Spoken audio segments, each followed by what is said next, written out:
Tan Sri Rahim Noor antara individu yang pernah terlibat mewakili kerajaan dalam rundingan damai dengan pemimpin Parti Komunis Melayu PKM memaklumkan pada asasnya mayat Abu Chimpeng sememangnya boleh dibawa pulang ke negara ini. Walaupun sedar tindakan itu membangkitkan kemarahan rakyat, Tan Sri Rahim yang ketika itu memegang jawatan Ketua Cawangan Khas Polis Diraja Malaysia menjelaskan rundingan antara kerajaan dengan bekas pemimpin PKM dihadnya pada 1989 itu turut memeterai persefahaman di mana ahli PKM tidak kira pangkat berhak pulang ke tanah air jika mahu atau sebaliknya.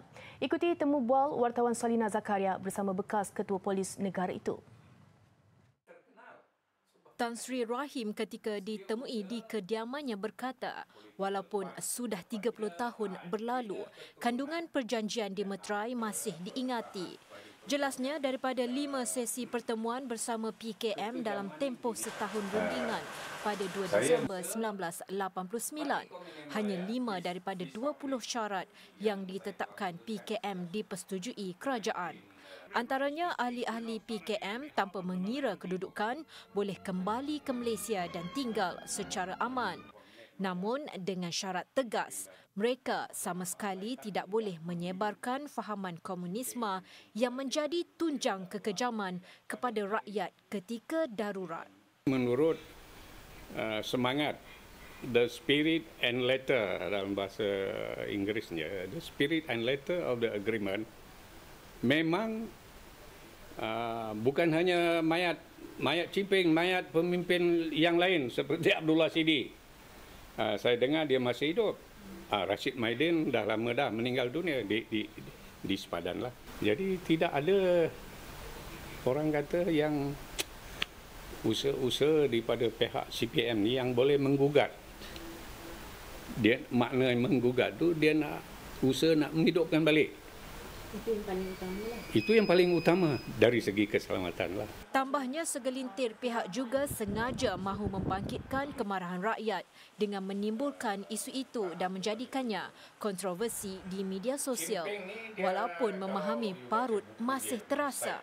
Baginya masyarakat tidak perlu risau kerana yakin fahaman komunisme tidak mungkin kembali lagi.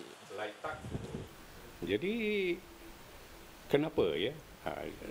Tan Sri nampak yakin betul benda ni dah habis. Ini jawapan saya. Kalaulah kamu tanya, Tan Sri ni nampak yakin, seyakin-yakinnya bahawa komunis ni dah habis.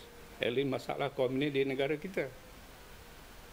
Jadi bagi saya, komunis ni adalah satu ideologi yang tak laku lagi lah bagi manusia, untuk manusia hidup di dunia ni.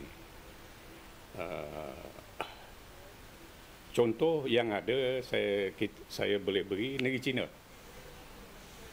Negeri China ni sebenarnya diperintah oleh sebuah parti komunis.